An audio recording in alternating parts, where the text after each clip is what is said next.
From when America's armed forces entered World War I in 1917 until today, the United States military has repeatedly made the difference between civilization and barbarism. Yes, I agree. There are numerous examples in which the United States has overthrown democratically elected governments and replaced them with brutal dictators that further US interests, such as ruining Guatemala for most of the 20th century by overthrowing one of the first democratically elected presidents and propping up a series of military regimes that slaughtered thousands of indigenous people in a war of systematic violence against the population.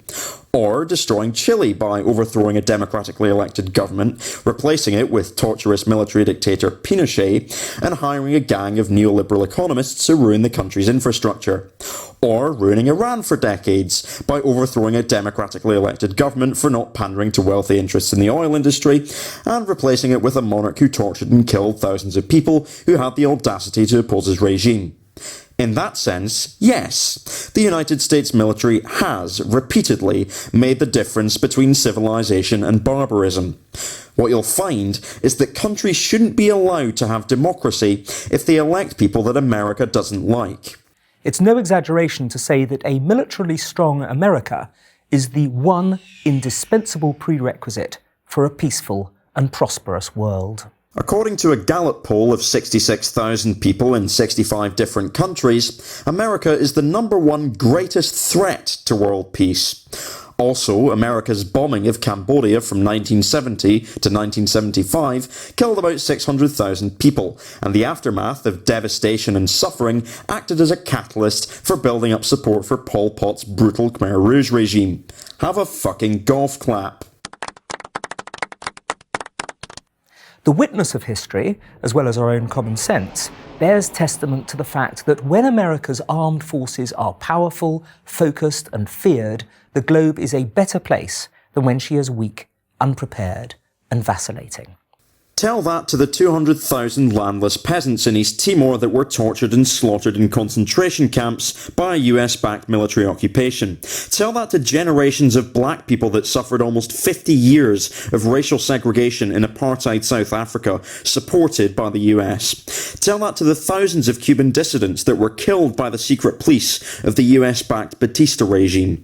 I fucking dare you to go up to someone who's had family members slaughtered by US-backed regimes and tell them that America's military has made the world a better place.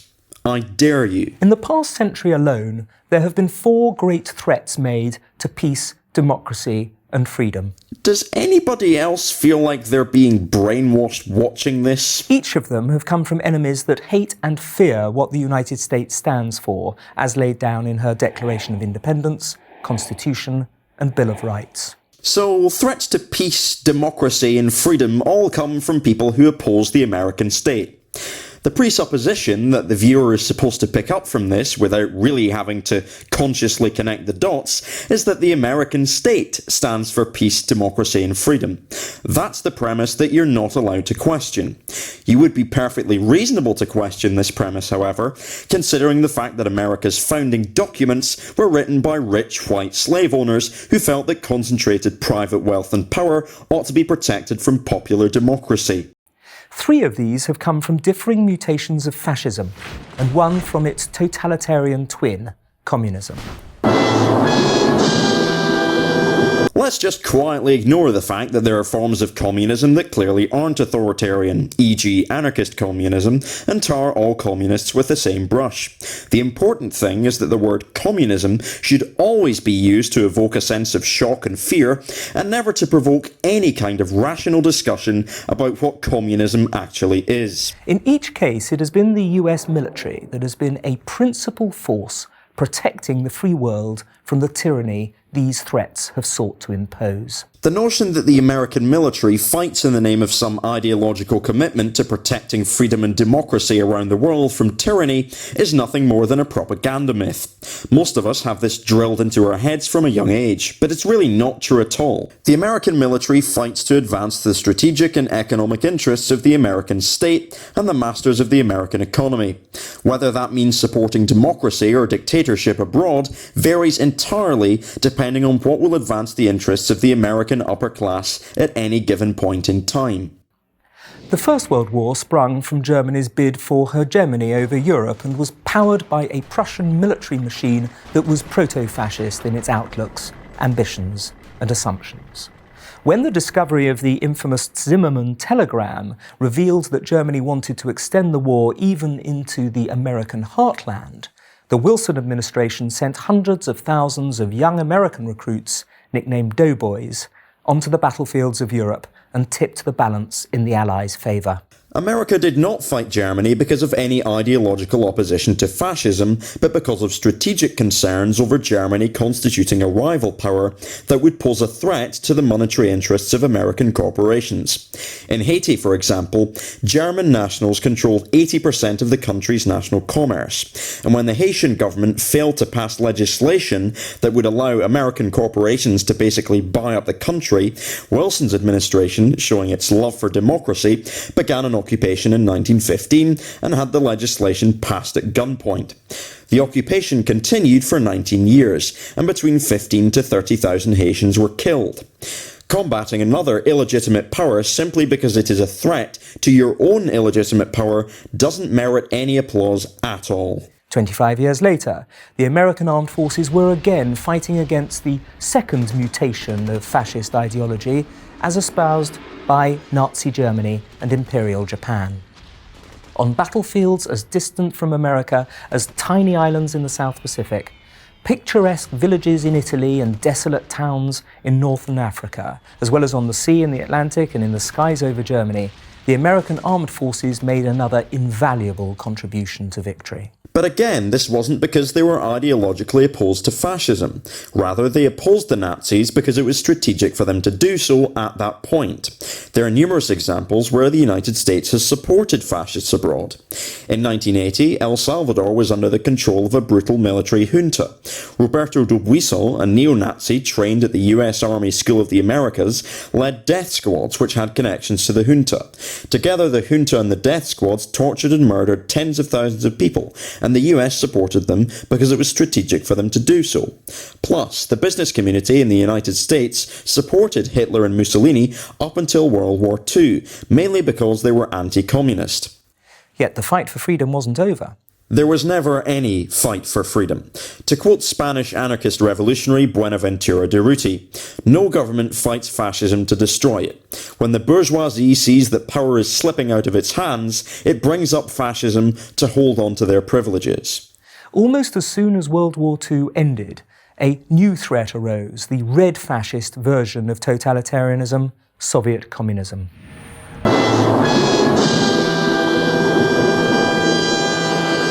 It soon cast its shadow over Eastern Europe as well as parts of Africa, Asia and Latin America. Socialism has spread the shadow of human regimentation over most of the nations of the earth, and the shadow is encroaching upon our own liberty. American military might, deployed intelligently and globally, played the key role in neutralizing and then ultimately bankrupting that terrible menace to the free world. How anyone can watch this without feeling as though they're being brainwashed is beyond me.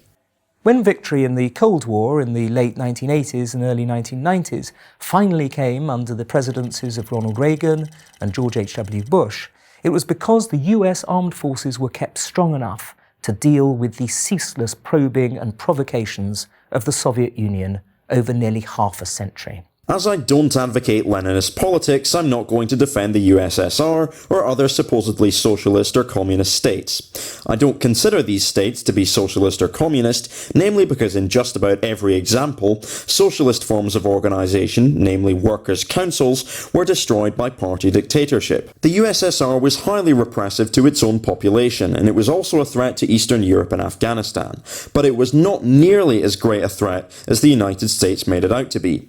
America massively exaggerated the extent to which the USSR was a threat and often used it as a pretext to invade other countries. If a given country's population elected an even slightly left-leaning government, the US often installed military dictatorships in order to prevent the threat of a good example, citing anti-communism as a justification. What they did to Guatemala is probably the best example, but seeing as I've already mentioned that, I needn't repeat myself. Not to worry though, there's plenty of examples to choose from. The US also supported Ngo Dinh Diem's dictatorship in South Vietnam, Alfredo Stroessner's dictatorship in Paraguay, Jean-Claude Duvalier's dictatorship in Haiti, the military dictatorship in Brazil, and many more, all because of their anti-communist stance. Sure, they slaughter innocent people, but as far as the US is concerned, if they're union organisers, then they're not so innocent after all. Since 9/11, the world has been faced with yet another mutation of fascism: fundamentalist Islamist terrorism.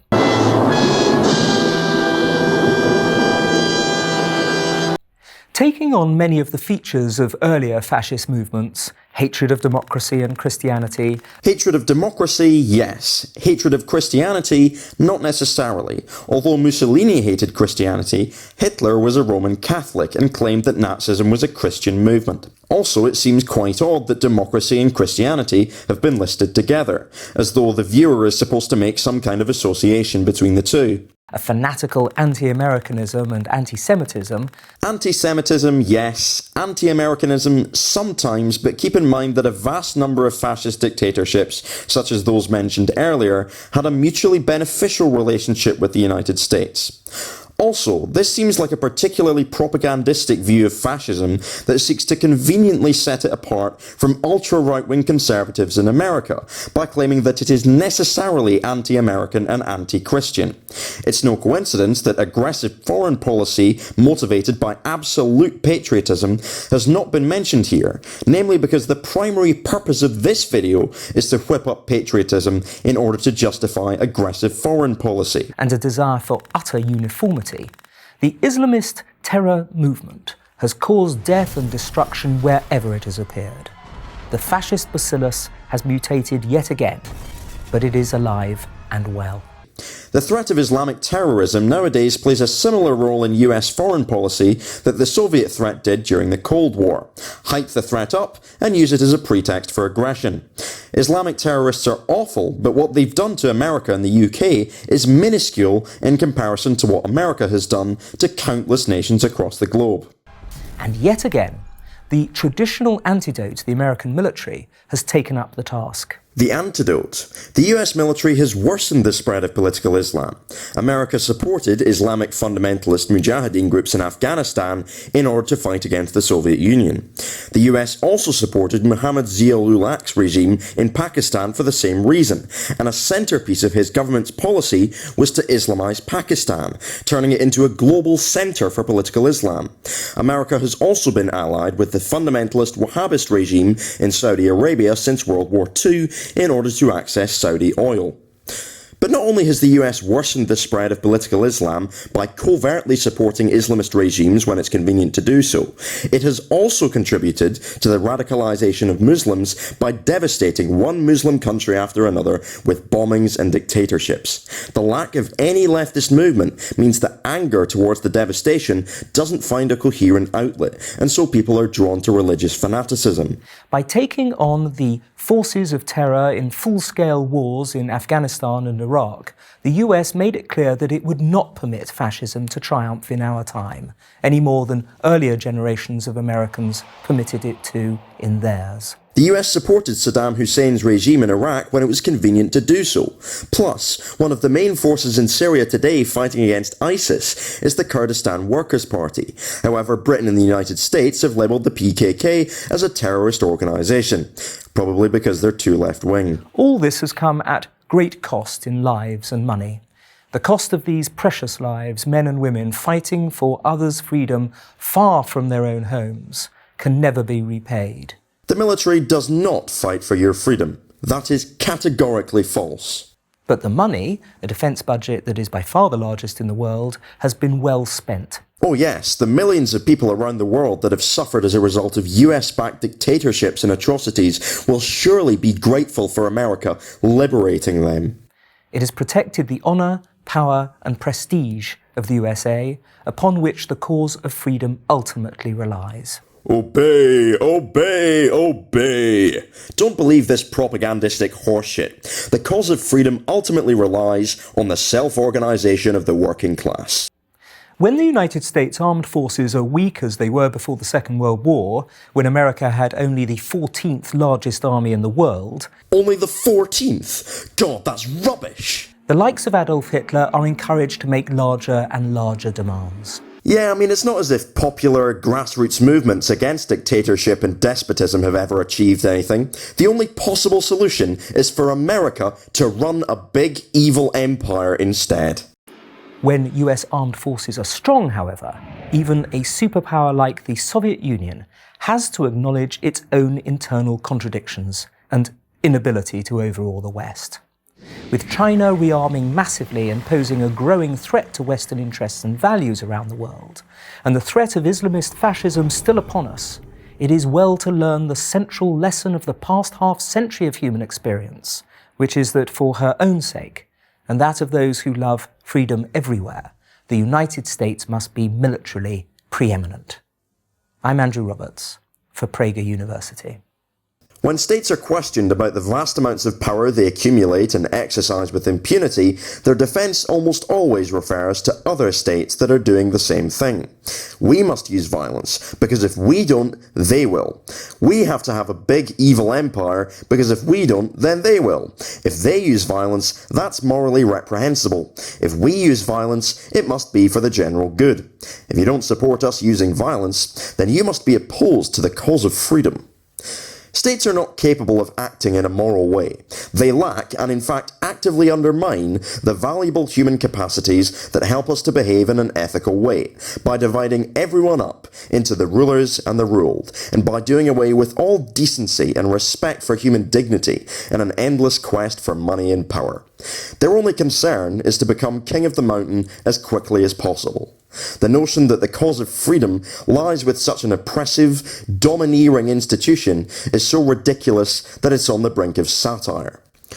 The cause of freedom lies with the ability of working class people to resist economic exploitation and state power, not with the total subordination of the working class to business leaders and their representatives in government. The Spanish anarchist militias fighting against fascism and the Civil War, these are people who spilt blood for freedom. The American military spills blood for the state. And so when you say that the cause of freedom relies upon the organised, systematic violence of the most militarised state in the world, with a consistent record of deliberately interfering with the affairs of other nations, often to the detriment of their democracy, I simply ask this: freedom for whom? This has been Libertarian Socialist Rants, with another anarchist commentary. Thanks for watching.